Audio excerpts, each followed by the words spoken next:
El siguiente episodio es presentado por Maná, crianza orgánica. Los peces producidos en los novedosos sistemas de Maná, crianza orgánica, viven en agua purificada constantemente y son criados sin antibióticos ni hormonas, de manera segura, trazable y sostenible. Maná comercializa tu producción de peces, crustáceos y moluscos de consumo humano, así como vegetales orgánicos, y te acompaña en el proceso de principio a fin. La próxima vez que pidas pescado, que sea de Maná, crianza orgánica, y disfrútalo. Aprender es atrapar. Aprender es atrapar conocimiento de alguien más. Comprender es atrapar globalmente un conocimiento. Y emprender es atrapar una oportunidad para siempre. Bienvenidos. En Escuchando Ando, hoy emprenderemos y aprenderemos con Hernán Braverman. 3D Mash. 3D Mash es una de las empresas más importantes en la constitución de marca en Argentina. Un gusto saludarte, Gerson. Interesante del diseño de packaging es que puede aportar, agregar valor a las marcas, tanto de si se trata de un emprendimiento, de una marca que empieza desde cero, como de una marca mega conocida, internacional. Por suerte, en estos más de 20 años con nuestra agencia hemos podido colaborar en estos amplios escenarios, ¿no? Escuchandoando.com. ¿Qué hay de nuevo, amigos? Una edición de Escuchando Ando, deliciosa, espectacular, muy emocionado, y sobre todo cuando hablamos de publicidad, que es un tema que en lo personal me encanta y me apasiona. Vamos con emprendedores del día de hoy, un invitado desde el sur, desde Argentina. Dicen que somos el resultado de las 5 personas con las que más nos rodeamos. Me gustaría estar rodeado todo el tiempo de Hernán Braverman, 3D Mash. 3D Mash es una de las empresas más importantes en la constitución de marca en Argentina. Y no solo allí, porque ahora han expandido sus operaciones por todo Sudamérica. Vamos a aprender sobre cualquier cantidad de elementos innovadores. Vamos a aprender a hacer publicidad en esta época que ha traído muchos cambios a esta hermosa profesión. Pues yo feliz con mi uniforme de estudiante y listo a aprender muchas cosas de ti. Vamos a iniciar contándole a la gente quién eres y cómo creaste tu agencia. Un gusto saludarte, Gerson. Soy Hernán, como tú bien dices. Soy un diseñador de formación, director de diseño y socio de 3D Mash. Me especializo hace más de 20 años en crear identidad de marcas a través del packaging. Vamos a hablar un poquito sobre eso. Soy una especie de, para contarles, ¿no? Una especie de psicólogo que captura la esencia de las marcas y las traduce en formas, en imágenes, en fotografías. Básicamente para facilitar a la gente relacionarse con esas marcas, facilitar a la gente elegir sus marcas, y de esa manera básicamente lo hago a través de la identidad de estas marcas, normalmente de consumo masivo, y eso lo trabajo con el diseño gráfico, también con el diseño estructural, que es la forma. Imagínense una botella, cuando uno se acerca a un envase, tiene una etiqueta, que es la parte gráfica, y tiene una forma de una botella, y esa sería la parte estructural. Así que en estos años he aprendido a capturar esta esencia de las marcas, he entendido también cómo las marcas se parecen a las personas y las personas nos parecemos a las marcas. Y hablando así de emprendedores, creo que también es muy importante que los emprendedores aprendamos un poco de las marcas, ¿no? Cómo esas marcas nos permiten acercarnos a los consumidores. Cuéntanos, ¿qué es lo que más llama la atención de 3D Mash? Mira, me parece súper interesante que el packaging, que es algo tan mundano, tan cotidiano, es realmente la expresión más tangible de una marca, ¿no? Es una ventana al alma de la marca. Cuando uno tiene que tomar una decisión como un consumidor frente a una góndola, tiene que entender, digamos, primero acercarse, hay una competencia infernal entre diferentes productos. Hay que lograr que un empaque sea visible, cuente una historia, cuente de qué se trata, le hable a la emoción al consumidor, sea digamos, sea apetitoso, si tiene que comunicar que es un producto tecnológico de alta gama, si tiene que ser un producto premium, si tiene que ser un producto más básico. Y finalmente, y no menos importante, tiene que lucir diferente al resto, ¿no? Porque si es uno más, es uno menos. Cuéntanos anécdotas de empresas que hayan tenido un resultado positivo al trabajar contigo y con el equipo de tu agencia. Mira, lo interesante del diseño de packaging es que puede aportar, agregar valor a las marcas, tanto de si se trata de un emprendimiento, de una marca que empieza desde cero, como de una marca mega conocida, internacional. Entonces, por suerte, en estos más de 20 años con nuestra agencia hemos podido colaborar en estos amplios escenarios, ¿no? Desde reunirse por primera vez con un emprendedor que tiene un sueño, que tiene una marca, que quiere lanzar una marca, y ayudarlo un poco a encontrar ese propósito de esa marca, entender quiénes son y qué quieren ser, encontrar cuál es la estrategia de esa marca. Está bueno entender estrategia. Básicamente, una estrategia es, nosotros nos gusta pensar que estrategia es la respuesta a la pregunta cómo ser y mantenerse únicos, ¿no? Entonces, cuando uno va a crear un nuevo producto, sea lo cual sea, básicamente tiene que estar dando a luz una opción, una propuesta de valor para su consumidor. Y en ese sentido, es súper importante no solo los aspectos funcionales, sino también emocionales, los simbólicos. Entonces, en esos casos, cuando tenemos la posibilidad de crear una marca desde cero, es excelente la oportunidad de definir con precisión esa personalidad de marca y cómo darle forma, ¿no? Cómo vestirla, cómo darle un cuerpo y un alma a través del diseño. Lo hemos hecho para muchos tipos de empresas. Recientemente un caso muy lindo fue para una marca de agua de Paraguay. En Lanjarón celebramos nuestros primeros 200 años de pureza y 200 años de un origen muy especial. Un lugar donde pocos llegan. Las cumbres más altas de la península, que nosotros cuidamos desde hace 200 años. Nuestro compromiso es seguir ofreciéndote durante los próximos años la pureza de esta agua. Lanjarón, nuestros primeros 200 años de pureza. Era por primera vez un lanzamiento de una propuesta de valor premium dentro del mercado paraguayo, también pensado para la exportación. Era un desafío contar lo diferente del producto, también inclusive en este caso creando un nombre, un naming de marca, creando un diseño gráfico y también creando una botella. Entonces, cuando esos tres elementos uno tiene toda esa paleta de recursos para crear un diseño, realmente es como el sueño para cualquier diseñador. Y finalmente es hermoso verlo cuando el producto se lanza, cuando el producto empieza a trascender las fronteras, cuando la gente, digamos, ahí mismo el consumidor se acerca al producto, cuando el empresario también está orgulloso de ese producto. Bueno, ese caso realmente fue muy, muy agradable e incluso ha ganado varios premios internacionales de diseño, que es como la frutilla del postre, ¿no? Y por otro lado también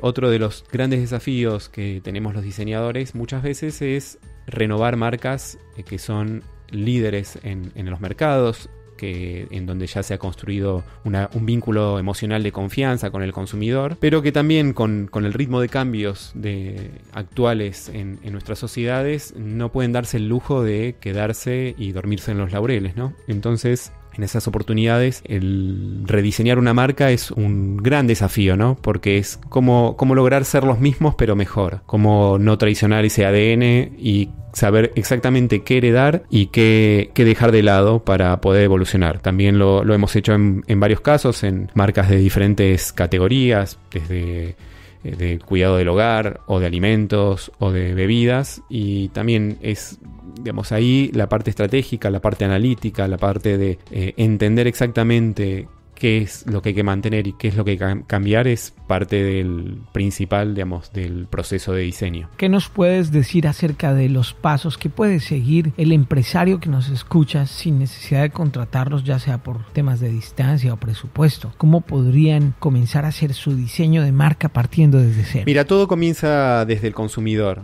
Hay que entender las necesidades. Digamos, si el diseño existe es básicamente porque se debe al consumidor, a las personas, ¿no? En ese sentido, el diseño tiene que embellecer, ¿no?, la relación entre las personas y los productos. Embellecer en términos no solo estéticos, sino también funcionales, ¿no? La belleza un poco desde todos los aspectos. Entonces, yo lo que les recomendaría siempre es entender cuáles las necesidades y los deseos de ese consumidor, para luego también analizar el mercado, ver cómo el mercado actualmente le está dando respuesta a ese consumidor, y en ese sentido luego diseñar esa propuesta de valor desde el producto y también desde la identidad. El empaque, el packaging, no solo tiene el rol inicial, ¿no?, que era contener el producto y protegerlo, sino que hoy en día básicamente es una herramienta de venta, es una herramienta de comunicación. Luego, yo lo que les recomendaría siempre es pensar en varias instancias. La primera, la que llamamos visibilidad, ¿no?, ese poder de encontrabilidad del producto, ¿no? Hoy en día cualquier empaque va a competir en una góndola hipersaturada de oferta, entonces hay que lograr que tu producto se vea. Eso no significa que hay que gritar más fuerte que el resto. A veces se trata de susurrar, ¿no?, como en un caso de un vino de alta gama. Luego tienes que lograr que sea, digamos, que se pueda navegar cómo manejar la jerarquía de comunicación. No puedes contar en segundos. Digamos, un empaque tiene que conectar con el consumidor de 3 a 6 segundos, es lo máxima atención que te puede dar, y en ese instante tenemos que lograr que navegue, que de pronto entre por la marca, luego vea un key visual, o sea, una imagen, si esa imagen tiene que ser apetitosa, si tiene que ser sugerente, si tiene que ser poética. Hay que saber sincronizar y entender bien cómo utilizar esa comunicación. Luego seguramente habrá algún claim, alguna leyenda respecto a algún beneficio principal del producto, y eso tiene que estar muy bien sincronizado. Muchas veces uno se encuentra con packaging en donde todo está al mismo nivel y es como que uno realmente se pierde y no puede navegar esa jerarquía de comunicación. Por eso, visibilidad, luego lo que hablábamos, este shopability, ¿no?, esa posibilidad de que el empaque realmente facilite la compra. Y finalmente, y no menos importante, es la diferenciación, ¿no?, ese ownability, ¿no?, esa posibilidad de apropiarse, de que no ser uno más, ¿no?, porque ahí hay un gran balance que hay que lograr, que es, por un lado, cuando uno tiene un producto y lanza un producto, tiene que pertenecer a una categoría. O sea, si yo lanzo de pronto un suavizante para ropa, no puede parecer un producto, un detergente, un limpiador, un jabón. Tiene que entenderse que es un suavizante. Pero si copio al líder de la categoría, básicamente lo que digo es: yo vengo como segundón aquí a hacer uno más. Y la verdad que esa no es la idea. La idea es ofrecer algo diferente. Y entonces ahí está ese balance que hay que lograr entre ser diferente y a la vez pertenecer a la categoría y no parecer otro tipo de producto. Entonces serían esos 3 puntos que yo sugeriría. El tema de comenzar con el consumidor, luego saber qué elementos tenemos que tocar desde la forma, desde las imágenes, desde los colores para destacar. Luego generar una jerarquía de comunicación muy clara para que el consumidor entienda en segundos qué venimos a contarle, qué tenemos de diferente. Y finalmente hablar también con nuestra propia personalidad y no ser uno más. Hablemos de la influencia en el diseño de los empaques y qué tanto ha cambiado la manera en la que se ejecuta la estrategia de publicidad ahora con los cambios que han tenido los empaques y cómo estos han ganado relevancia y cada vez se presta más atención y presupuesto a su diseño. Es súper interesante la pregunta y estamos justamente viviendo un momento trascendental de cambio. Por un lado, el empaque ha sido y viene siendo ese vendedor,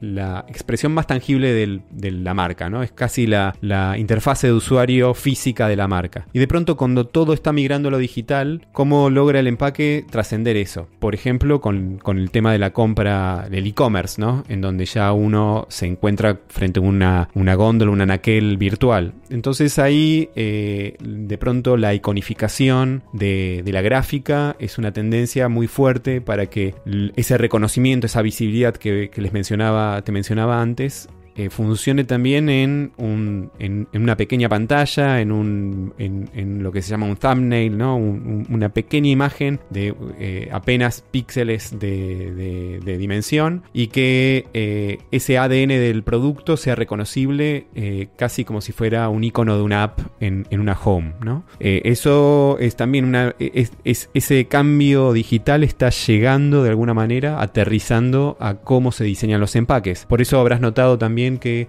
muchas marcas muy líderes están simplificando su comunicación. Cada vez es más un icono y un color, no hay tanta complejidad desde lo gráfico. El otro aspecto que me parece súper interesante de cómo esta transformación digital va a modificar el consumo en los próximos años es el advenimiento de la realidad aumentada. Muy pronto no va a haber un límite entre lo que es el diseño físico y el diseño digital. Van a ser uno solo. Entonces estaremos nosotros como consumidores con nuestros anteojos de realidad aumentada, nuestros lentes de contacto, quizás nuestros implantes cerebrales en unos años más. Existirá una capa digital por sobre los empaques, en donde ese vendedor, antes llamado el vendedor silencioso del empaque, deje de ser silencioso y nos empiece a hablar, a seducir, ¿no? También, y a contar esas historias, no solo a través de lo físico, sino también a través de lo virtual, trabajando en sincronía. Entonces, esto muy pronto va a ser algo absolutamente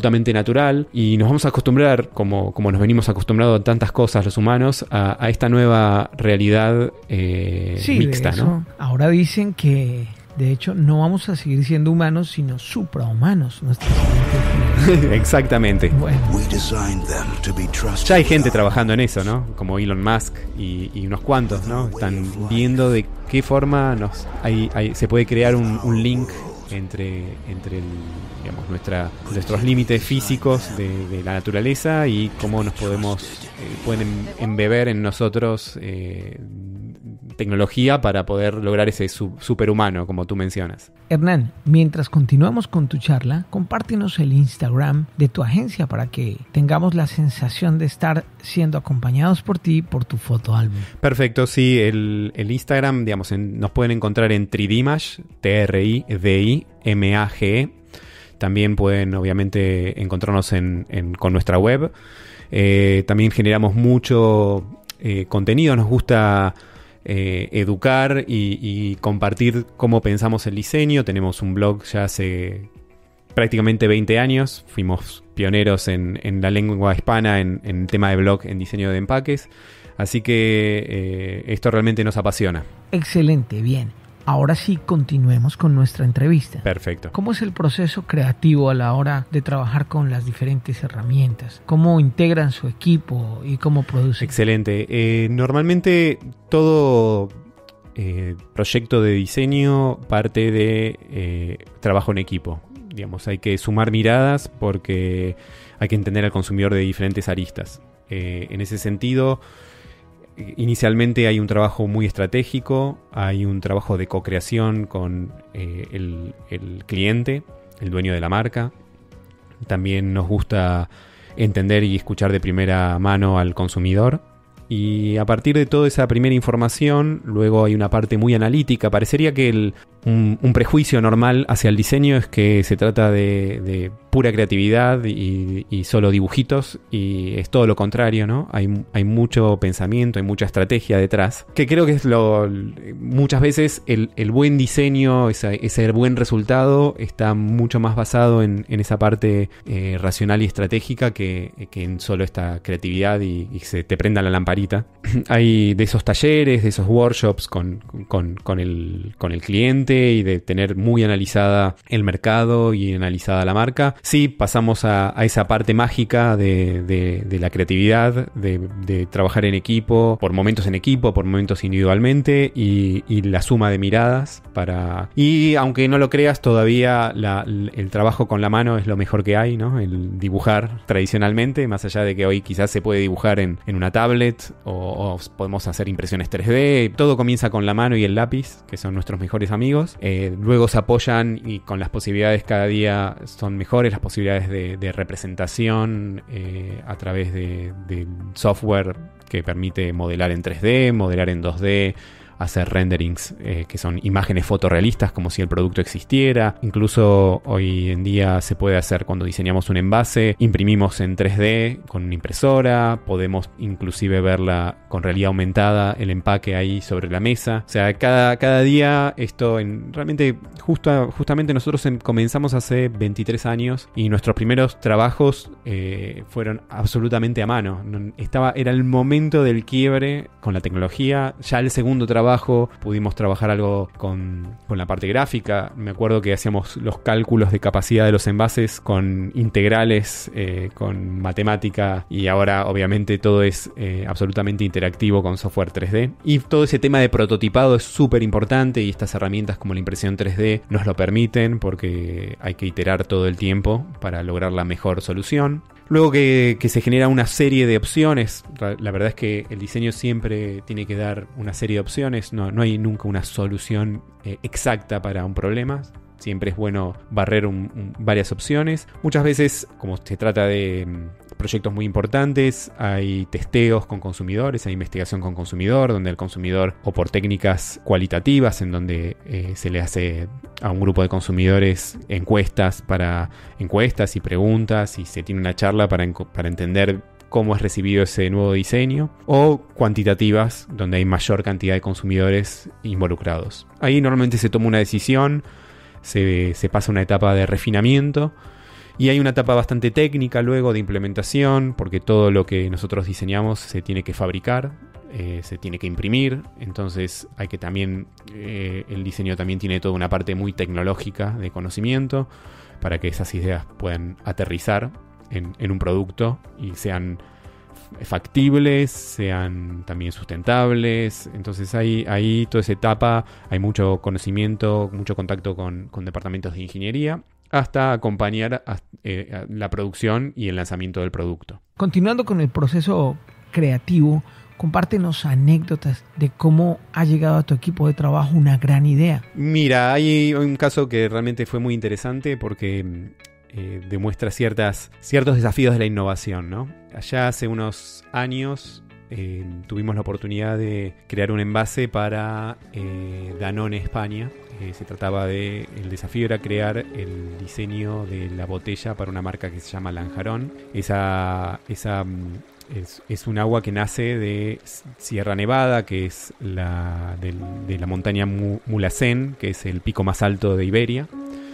Y tenía que ser un envase de plástico, ¿no? Un envase de plástico para lo que se llama el canal Horeca, ¿no? De hoteles, restaurantes y catering. Entonces, ¿cómo lograr un envase elegante en plástico? Normalmente ese tipo de envases tradicionalmente se trabajan en vidrio, entonces había que lograr algo que en plástico luciera realmente sofisticado. Al inicio del proyecto, luego de que nos zambullamos un poco en toda esta realidad de la marca, lo especial que tenía, ¿no? De ese origen único, surgió una idea, así, esas ideas un poco desprejuiciadas, que fue: ¿por qué no aprovechar la base del envase, lo que sería normalmente ese domo que tiene cualquier envase plástico, y en lugar de tener esa forma tradicionalmente esférica o semiesférica, ¿por qué no poder representar en una escala más reducida, obviamente, la forma exacta del pico, o sea, la montaña dentro del envase? Fue una idea que nos encantó, la validamos de una manera más provisional desde lo técnico, y nos parecía que era absolutamente factible.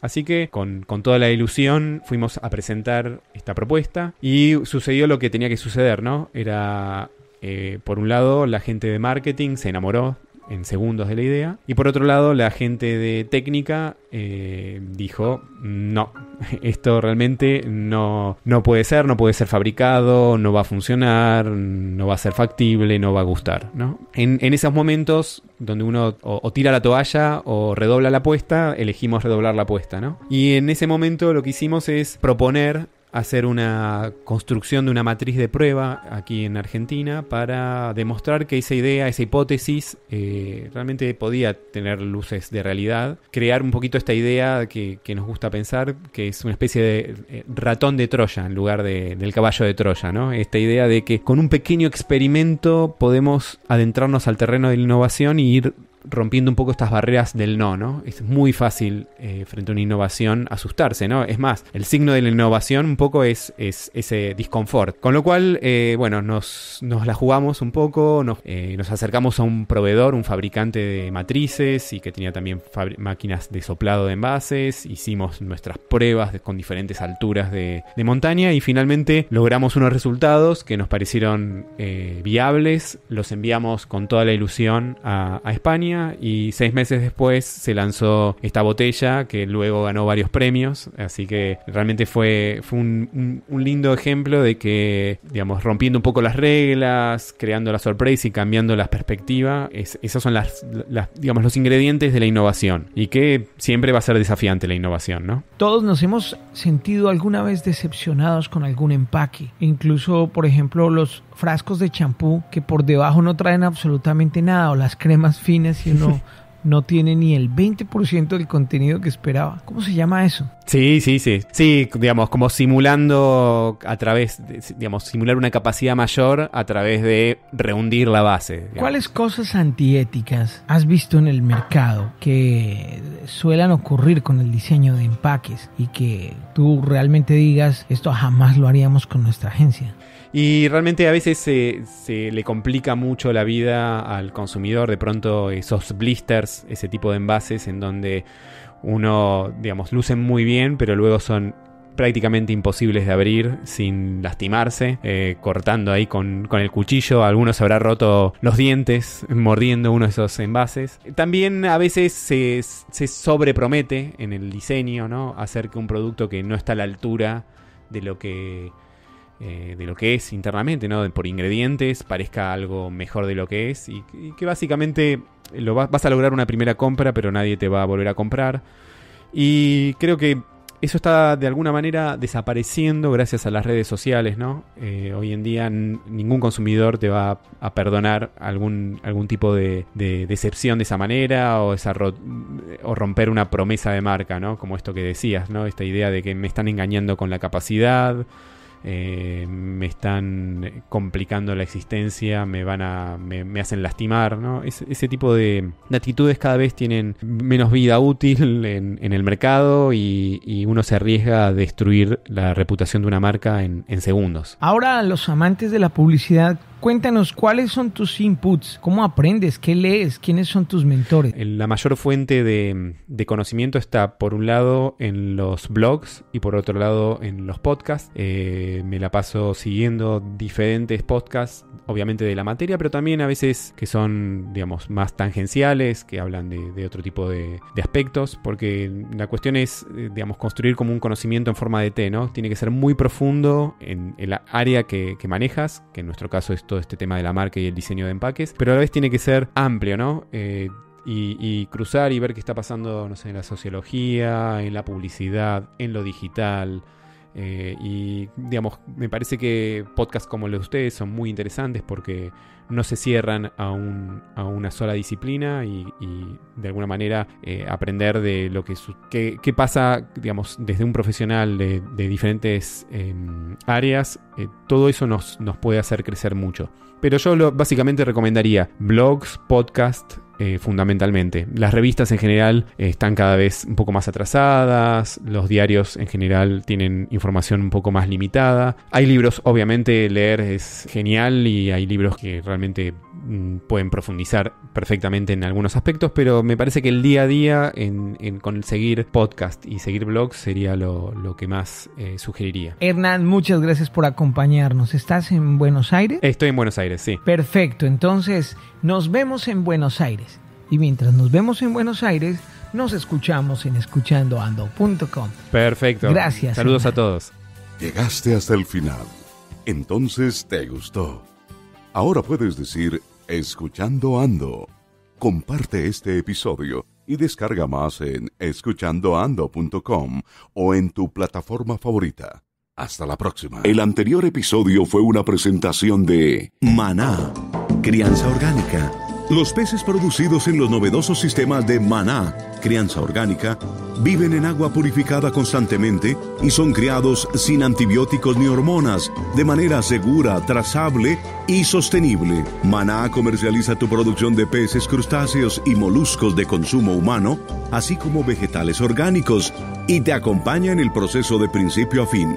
La próxima vez que pidas pescado, que sea de Maná, crianza orgánica, y disfrútalo.